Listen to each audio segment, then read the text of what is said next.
Good afternoon, ladies and gentlemen. It's my pleasure to introduce our next speaker in the session, well titled Forewarned is Forearmed.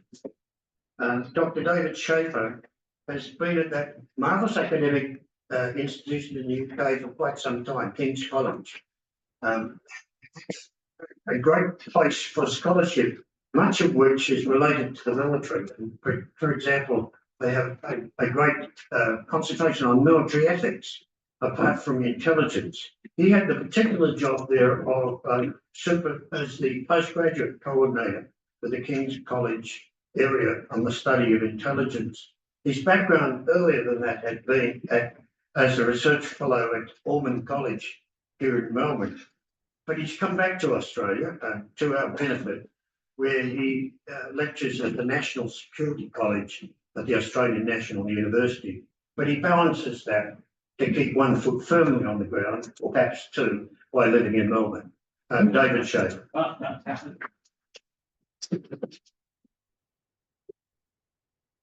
Thank you so much. Hi everyone, how are we today? It's a great pleasure to be here and be talking. I'll try and keep my remarks brief. Can you hear me? Is that okay? Yeah. And we don't have anyone online, do we? So No. Okay. Do we have a clicker? Right. So yeah, as Mike mentioned, I'm Jill Haddon. I just put this slide up here because it wasn't clear from the conference program that was finalised in February that I work at the NSC. And just to put in a plug for my new employer where I started only a few weeks ago. I was having a chat with the director last week. I was telling him about this, and we were agreed that one of the things that we really want to do with my lectureship at the National Security College is to bring a more historical perspective to bear on the debate around current issues in Australian national security. So if that's the kind of work that you're interested in, do come and have a chat with me. I'm happy to talk in between sessions. Mike and I were just observing the fact that this panel doesn't actually have a dedicated Q&A period. So again, if you have any questions, I'm happy to answer the topic here all day and into the night. Yeah, so I've mentioned that, and now we can rest assured that I'll go in on Monday and not be fired from my job. Today, I'm here to talk about Australia's early experience with intelligence assessment in the Cold War. Over the last decade, we've seen a rise in interest after a long period of neglect in intelligence history in Australia, which is all to the good. And my co-panelist Claire, she has a co-authored book on the early history of ASD that I would highly recommend. That's just one of several pieces that we've seen in the last few years looking at different aspects of Australia's secret history, but almost all of that is exclusively focused on the collection side of the business. And to be fair, in the early years of the Cold War, pretty much all of Australia's national decision makers at political leadership, senior military officials and diplomats, they were all focused on questions of capability, of building up this national intelligence enterprise, and that meant looking at the collection agencies. But those agencies, and in that I know this will frustrate Reece, but I include ASIO as a collection agency, even though they have obviously security and analytical functions. But along with ASIO, we have ASIS, we have ASD's predecessor, DSB. Those agencies, when they were planned, designed and built, they were done so using another part of the Australian government that isn't widely known, and that's a committee called the Joint Intelligence Committee. Now there's the official history of the Joint Intelligence Committee in the UK. I'll mention that in a little bit of time. The Joint Intelligence Committee, the JIC for short, is an interesting beast. It has formal responsibility for managing Australia's intelligence enterprise, from the time it's set up in 1944 to 1969 when it's wound down. And that, involves kind of oversight of activities, some say in the direction of priorities for the agencies. But more importantly for today's discussion, it has a second function which is quite interesting, and that is receiving the material that those agencies collect and packaging it together in an all-source assessment, right? So combined together, that's actually a pretty serious set of responsibilities, and it makes it quite an important actor in the early Australian government machinery, but it's not really widely looked at. Interestingly, the Joint Intelligence Committee, as it's set up in 1944, isn't alone. There's more than 20 different types of committees exactly like that, also called Joint Intelligence Committees, operating in different member states of the British Empire. Right, so the first Joint Intelligence Committee, the one on the left, that has a history written about it, it was set up in the late 1930s in advance of war in Europe. The British are quite fond of this bureaucratic innovation. There's still a joint intelligence committee in London that sits to this day. It hasn't actually changed a huge amount in the time since it was first set up. But, you know, among other things, what they try to do, the British, is to institutionalise this as an arrangement for coordinating intelligence among their partners and allies in the Second World War. And they go so far as to even get the Americans to set up a joint intelligence committee. And anyone who studies American diplomatic history or the American government will know how resistant that famously sclerotic bureaucracy is to foreign ideas. The fact that the British are able to persuade them to set up a JICW, or Joint Intelligence Committee Washington, is, you know, a sign of the zeitgeist of the times. And it doesn't have a very happy life. It kind of dies off in the early 1950s, but still a kind of little fascinating point. With the JIC, given that imperial lineage, it's probably not much of a surprise to you, people here who are mostly history buffs, to know that its chief advocate and backer in Australia is that famous Anglophile Fred Shedden, the long-serving Secretary of Defence. Now, we're in the presence of Shedden's biographer, so I'm not going to go into too much detail about his backstory and history, but suffice it to say, in 1944, at really the height of his powers, Shedden presides over a wide-ranging reform of the defence bureaucracy under Curtin, and included in that is creating the JIC, along with a couple of other related committees. At the time that the JIC is set up, it has 3 members, the Service Intelligence Directors. So DMI, Director of Military Intelligence from the Army, DNI, Director of Navy Intelligence from the Navy, and Daffy, Director of Air Force Intelligence from, you guessed it, the Air Force. It's an interesting body. You know, in some ways it's an expression of Shedden's power and authority. The JIC, as it's set up in 44, is almost entirely focused on post-war planning issues, part of Shedden's grand agenda. But very quickly, Shedden realises that he doesn't have nearly as much control over this committee as he'd like. There's a bit of a fight between him and the services about what intelligence looks like in peacetime. And it takes him the better part of a year to finally stamp his authority in the committee, and he does so by gaining approval to appoint this man. Military history buffs will know him as Fred Chilton, very highly regarded brigadier. Appointed him as the first civilian controller of joint intelligence. So Chilton is a defence civilian official who sits on the committee. He's a brigadier, he's a 1-star, so he's got one rank above the relevant directors of the service intelligence branches. And he has considerable esteem and authority, and he is able to give the committee, as it exists in its first years, more centralised direction, but he doesn't control it. The chairmanship of that committee, which is the key piece of authority, that's shared between the services on a rotating basis, and Shedden is never able to claim it. So even though he can give it more direction, if the services decide to buck Shedden's authority, and on some key issues of intelligence policy they do, he can't do much with it. So that's one strike against the JIC as it exists. I should clarify, it's an interdepartmental committee. It's formally housed within the Department of Defence, so it borrows on administrative and secretarial resources from the Department of Defence, but you know, its key members and advocates are mostly services. So that's a kind of an early breakdown of the JIC as it exists in its first year or two. Strike one, as I say, is that it doesn't really have a civilian chairman who can give it longevity. Strike two, and what I want to talk about a bit more today, once this slide updates, and I will take a quick sip of coffee while we wait. Press it again. There we go. Is the role of external affairs, the then Foreign Ministry for Australia. I can go into a lot of detail about external affairs. A fair few people in the room have written about the contentious relationship that Australia's diplomats have with our intelligence machinery as the Cold War takes shape. Shedden in early 1946 is in principle keen to have EA's involvement, reflecting the makeup of the parent committee as it operates in London. And so he writes to this man on the left, William Dunk, who's then the Secretary of the Department of External Affairs. I think, Peter, probably fair to say, a kind of a neglected figure in Australian historiography, Dunk. I don't think he gets the attention that he deserves, because he's present at a lot of these formative moments in time. And quite frankly, in early 1946, the Department of External Affairs doesn't have the manpower that it needs to do its job. It's run by a hard-charging minister with expansive plans.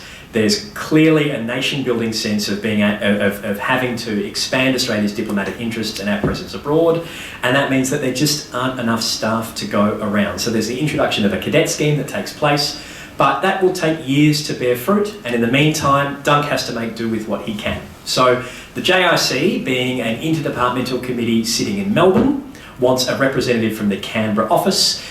Dunk just temporises and says, look, we have a temporary EA representative running our Melbourne office. That person can attend the committee as and when needed and report back to me. And so over the course of 1946, what you get is this churn of diplomats who come through and attend the odd meeting and write back to Dunk.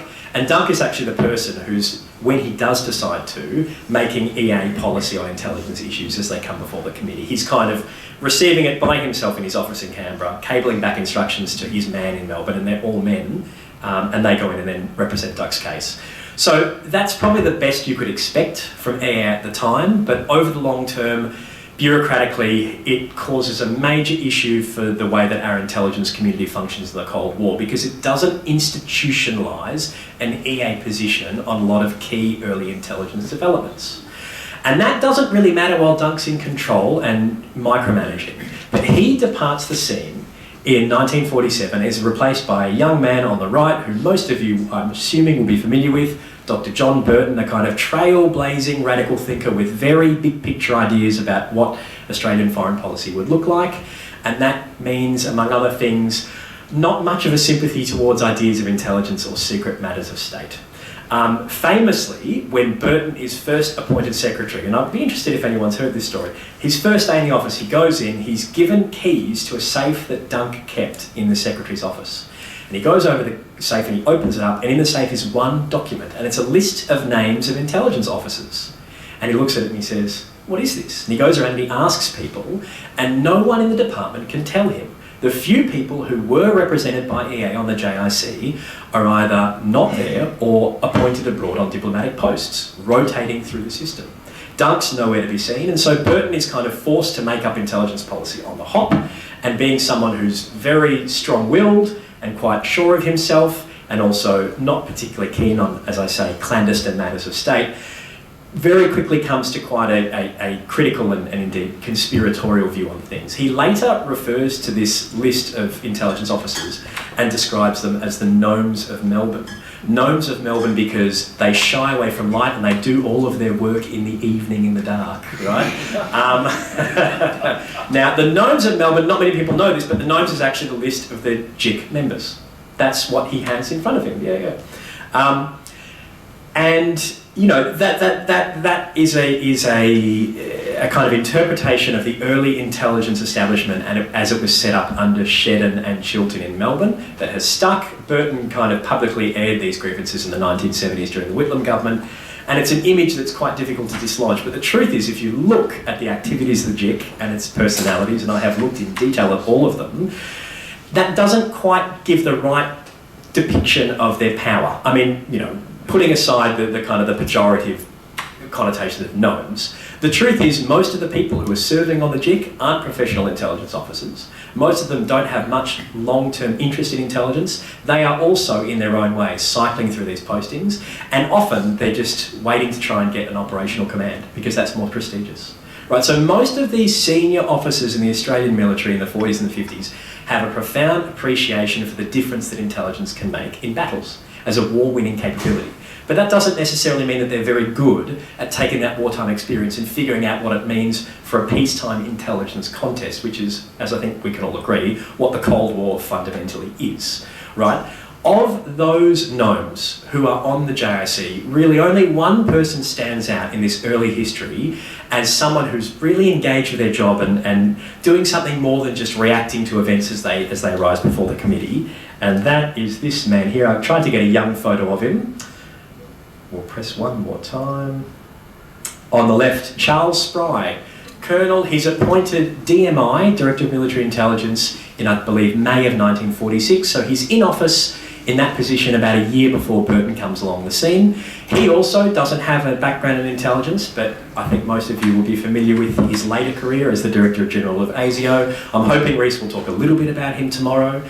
Obviously, really controversial character, particularly towards the end of his tenure, has a really important role as, quote, godfather of early Australian intelligence. He's got a lot of connections, stitches a lot of things together, and that role really begins as he's position during his tenure as DMI.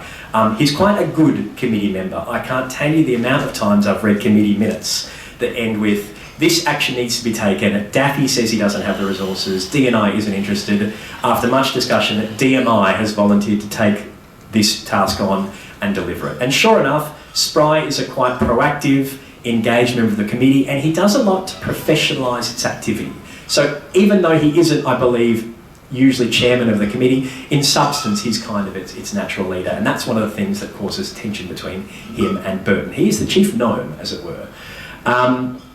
He also plays an important role in Australia's first post-war experience of intelligence assessment. In early 1947, the JIC is asked by the Defence Committee, which Peter mentioned earlier. This is another committee that Shedden set up. The JIC answers to. The Defence Committee wants a kind of a statement of world affairs as a preliminary to a kind of a policy decision about Australia's capabilities. And so let me pull up the name here. The committee decides to write a particular assessment, and it's a classic in verbiage here. Here we are. It's titled Appreciation of Certain Aspects of the Strategical Position of Australia. That's our first post-war intelligence assessment. Now, anyone who has any passing familiarity with intelligence knows that one of the key things that analysts sweat over is figuring out a way to market their products. So you can have purchase and impact on decision makers, right? You don't want to send them some tome that they're not going to bother to read. You want to capture their attention. So whoever decided to write appreciation of certain aspects of the strategical position of Australia didn't really have that in mind. Basically, that's a committee product that is essentially written by Spry by himself. The process of writing that is really interesting. Spry basically writes 80% of it. What he does is he suggests 3 or 4 contingencies involving different kinds of military alignments of the great powers and what those contingencies would involve in terms of their deployment of combat power and how that would threaten Australia's imperial links, right? And then he approaches the then diplomat on the committee, a senior diplomat named Charles Kevin, and he says, can you just graft a political introduction onto this? I've already got the outcome. I just need you to give a kind of an intro to explain why these kinds of rival scenarios might come out. And so Kevin writes this thing and they slap it together. It's a really amateur attempt at intelligence analysis. It's not very good, and that's actually criticised by the man on the right, Jeff Hartnell, who is the then chair of the JIC. He receives this and he says, look, it's so bad, why don't we just outsource this to London? They can write our first Cold War intelligence assessment for us. Right? There's a big fight, and Spry, being a man who's actually quite concerned with Australian national capability and sovereignty, says, no, I don't want to do that, I want it to go through the right channels. Eventually it goes to the Defence Committee where Shedden endorses it, and it goes along to the Chifley Cabinet, and it's promptly rejected by the then External Affairs Minister, Herb Evatt. Evatt has a look at this assessment. He says, I don't like its worst case scenario thinking. I don't like the way it privileges military issues. I don't like the way that that is prejudicious to external affairs scope for diplomacy. I'm not accepting it. Now, in this example is a first insight into the mismatch between the political leadership of EA and the working level. Because Charles Kevin, a very senior diplomat working for the department in Melbourne attending the JIC, has written this and has signed off from an EA perspective. It goes to the minister, who's heard absolutely nothing about it because Evatt, among many other things, is a very sloppy manager of his office. He gets it, he goes, what is this? I don't agree with it, and he knocks it out of the park. So that's incredibly frustrating to Shedden and the other gnomes of Melbourne who say, look, we've tried to engage EA in this, how are we going to fix this? And the next time around, the following year, in 1948, they have another go. This time, however, Burton gets in the way. So by 1948, Burton has had a number of policy successes. He's kind of feeling his oats as a secretary. He's a young man, he's younger than I am now, which is mind-blowing when you think about it. And he tries to pull a fast one on the JIC and the intelligence machinery. So Spry and the other intelligence directors approached the then external affairs representative on the committee, a man named Colin Moody, and they say, we would like you to set out all of your minister's concerns and requirements. We're going to write this in consultation with you, and before we start writing it, we'll wait for your first draft. And Moody says, no problem, leave it with me. He then goes to Burton, and Burton secretly drafts his own assessment, doesn't inform the JIC or the military services, waits until Evatt is abroad so that Chifley, as the Prime Minister, is EA's acting minister, and then in a meeting with Chifley where they're conducting routine business and Chifley is signing a bunch of documents, Burton slips that in and says, would you mind signing this too? Now, this is actually a famous piece of analysis. It's EA's 1948 political appreciation. I'm sure a few of the diplomatic historians here will know about this. It has been rightly commended as a very sophisticated analysis. And I'd recommend you all have a look at this tonight before coming tomorrow, because in some ways, it's a really sophisticated treatment of some of the themes that we're concerned about in the early Cold War of Australia's experience and also today. To kind of give you the gist, basically, it argues that a combination of internal political and economic pressures in China, which is at the time undergoing a communist revolution, paired with China's expansive diaspora links throughout Southeast Asia, is going to introduce new volatility into Australia's immediate region. And in so doing, threatens to co-opt or to derail the nascent nationalist movements sweeping across Asia, right? So in some ways, a much more prescient understanding of Australia's region and our security interests than what the military are pushing out through the JIC. So that's not up for dispute. The bone of contention here is Burton's methods, which are really devious and underhanded, right? Now, Chifley, to his credit, gets this and says, well, the first thing you need to do is check this with the Defence Minister. The Defence Minister gets it and says, send it to Shedden. Shedden sends it back down the chain to the JIC, the JIC. The JIC receive this and they are furious. Absolutely furious. They don't know what to do with it. Burton's done an end run. They can see he's trying to circumvent the whole process. At the time, reflecting kind of Shedden's style of management, everyone in this machinery is obsessed with process. Bureaucratic minutiae is, prioritised over product in some ways. They're furious at this and basically they sit on it for a couple of months. They don't quite know what to say. Eventually they dismiss it by claiming that it is focused on one specific region and one particular contingency, whereas a good strategic appreciation that informs military planning should consider the global landscape and all kinds of potential configurations. So that's their kind of justification for not dealing with it. It then goes to Shedden on the Defence Committee and he sits on it and doesn't send it off to EA because he doesn't want, pardon my French, a bureaucratic shit fight. As a result of that, Burton in turn is incensed. He asks for updates about the intelligence machinery's response to this appreciation. He doesn't get anywhere. He wants more details. When the time comes, he approaches the JIC in person. Where are we here? We'll get to that slide in a minute. When the time comes, sensationally, a few months later, this is now mid-1949, he surprises the JIC by attending a meeting in person. August something of 1949, he turns up. Famously, three of the four members of the committee actually don't know who he is.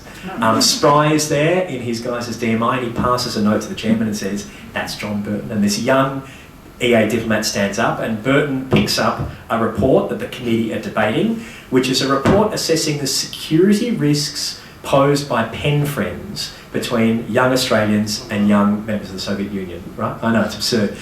Picks it up and says, this is, quote, a bloody nonsense, and rubs the fact of his proximity to power in their face. He says, I've spoken with Prime Minister Chifley about this very document and he thinks it's ridiculous and disgraceful that the military is writing about something like that.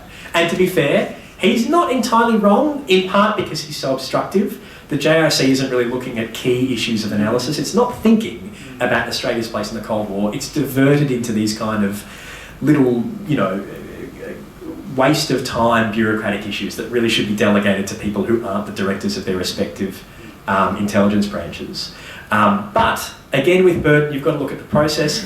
Funnily enough, that report that he condemns, it's actually originally referred to the JIC by his own department. Oh, no. There's an Australian diplomat in Canada who gets wind of this. He sends it to EA Central and says, should we be concerned about the risk of pen friends? And EA says, we'll refer to the JIC and get the view on it. Right, so it's not a very good look for Burton to go to bat on this particular issue.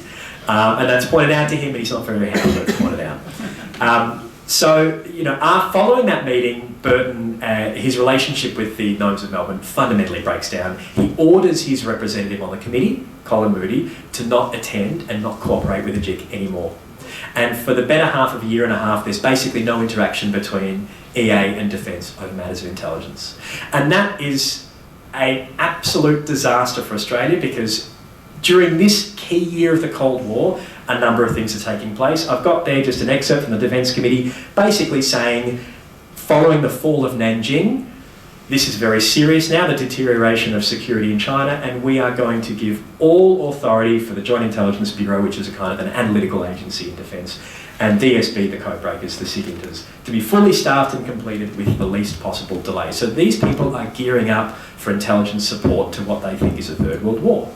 This happens. The JIC is also issuing, now for the first time, reports on trends in regional security. What will the future of conflict look like in Southeast Asia? What impact will a communist China as a great power have on our regional relations? EA has no involvement in any of this. It's an absolute bureaucratic disaster, right? And that's, I don't think, widely appreciated in the history.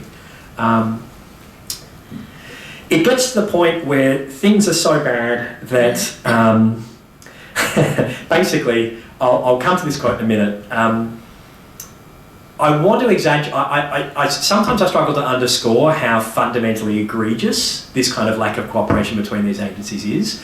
I will say the silver lining to this impasse between the two is that it papers over another crisis for the JIC model, and that relates to the embargo of military information sharing with the Australian government by the Truman administration. Now, some of you will be familiar that in mid-1948, as a result of its concerns over the penetration of the Australian bureaucracy by Soviet spies, the American government says, we're not sharing any military information of any sensitivity whatsoever with the Australians, right? This has been covered in a number of histories by people here, and it's key to the formation of ASIO as our dedicated security service. That is actually dialed back in the final months of the Chifley government following the formal establishment of the People's Republic of China in Beijing. Shedden is working overtime to try and repair relations, and in December 49, January 1950, he negotiates a new security agreement with the US government that allows for a resumption of classified military information between the two sides, but the condition of the Americans is that that intelligence is only kept within the Department of Defence and the military services, and it is not shared with the Department of External Affairs, who by this stage have developed a reputation for being unreliable custodians of sensitive information, right? Now for the JIC, this would be a problem because the JIC is interdepartmental, and there's a member of the EA delegation who's attending as a full committee member, and it's meant to be discussing matters of intelligence interest, and yet anything derived from US sources is not to be presented before that EA official. Luckily, Burton's suspension actually papers over that issue. EA aren't aware that they're being excluded, and they don't care because they don't want to cooperate with this committee. So in some senses that's good, but that's also a sign of how bad things actually are. Right, it's absurd that this is taking place. It gets to the point that that persists through most of 1950. As the Korean War kicks off, and intelligence and the JIC suddenly become a much more prominent area of thinking and decision making, because a key part of the early months of the Korean War is figuring out just exactly what China is going to do and whether they are going to intervene and if there's a prospect of escalating this war. EA sent through a request to Defence asking for an update, a very basic update on the particular forces that the Chinese People's Liberation Army have amassed along the North Korean border. Right? It's a pretty standard pro forma request. It goes to Defence, and Defence sweat over how to respond, because having to respond would mean drawing on material that American intelligence has shared with the Department of Defence, and they can't do that. They don't know what to do. And so they sit on it for 2 months, and they're continually prompted by EA, and eventually Shedden sends back this masterpiece of bullshittery, and I'll quote it here just because, as a historian, you live for these moments, right? It will be appreciated that information on the points mentioned in paragraph 2 of your memorandum is continually changing. The questions are receiving attention in the light of what appears to be considerable recent changes, which necessitates revision of material examined initially following receipt of your memorandum. Now, some people who've spent a career following Shedden will recognise that kind of bureaucratic language, right? This is the kind of stuff that EA are dealing with. So they're also tearing out their hair in frustration, and they don't know why they're being obstructed. Right? So this is the state to which our intelligence enterprise has fallen in early 1950, which is a key moment in the Cold War. It's quite frankly a national disgrace. Oh, sorry, wrong button. Here we go. In part because of this frustration, even after Burton departs the scene, there's this lingering resentment in the Department of External Affairs. They don't really understand the scope of what the intelligence machinery in Canberra is doing and what it's capable of. The man on the left there, Alan Watt, he's appointed secretary in, I believe it's July of 1950, about July.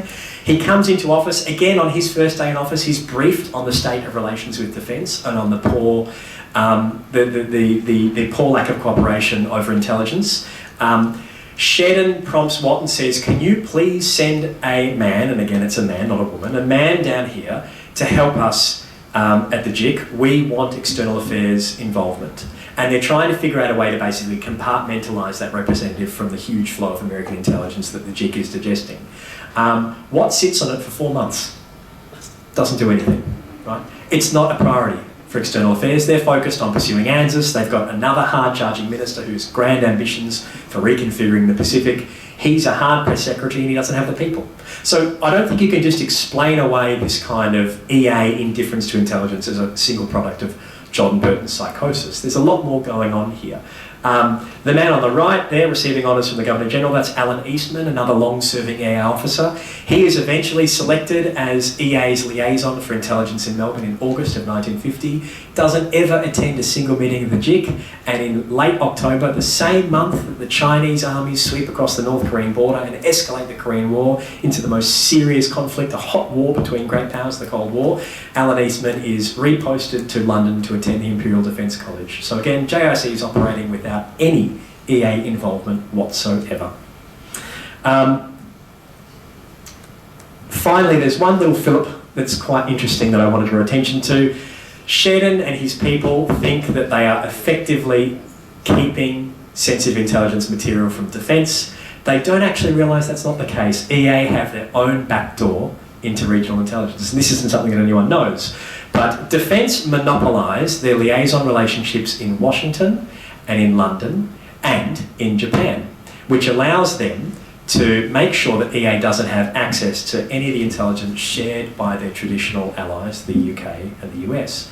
But for Singapore, there's no dedicated liaison point in Singapore in late 1940s, early 1950s. There is an EA representative, and that EA representative is invited to the meetings of what's called the JIC-FE, or the Joint Intelligence Committee Far East. In fact, one of the more interesting aspects for me, reading Peter Urban's official history of Australia's involvement in the Southeast Asian Wars, is the interaction between the EA man early in the Malayan crisis with the JIC-FE that I'm very happy you've done it, just mentioned and cited so I could use it in my own work.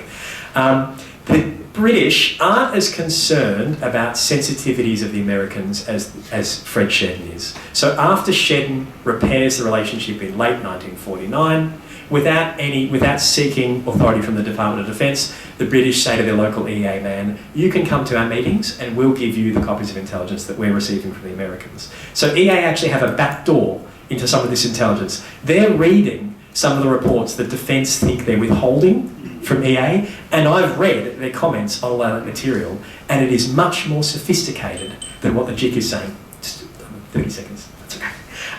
Only because I want to mention this, if you look at the respective analysis, funnily enough, the EA people who are looking at the intelligence material are commenting on the military implications. They're saying, look at the forces that the Soviets are massing on the border, look at what the Chinese military mobilisation is doing, surely this has some strategic implications. This might shine light on Chinese thinking about the likelihood of intervening in conflict. The JIC in Melbourne, exclusively a defence military body, they dismiss the prospect of Chinese intervention in Korea, and they do it on diplomatic grounds.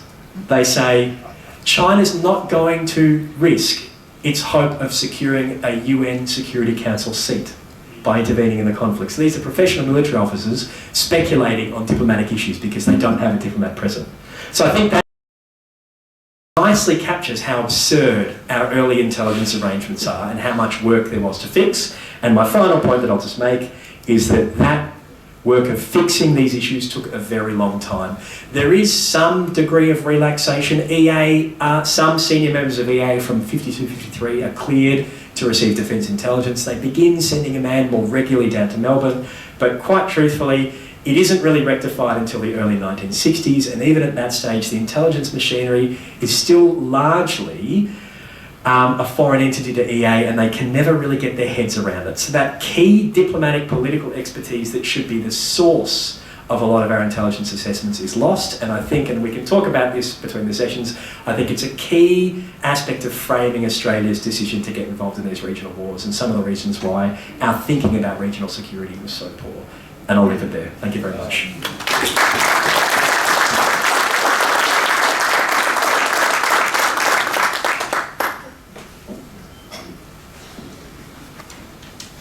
Thank you, David, for that very lively discussion of the several Australian government departments that occasionally spoke to each other.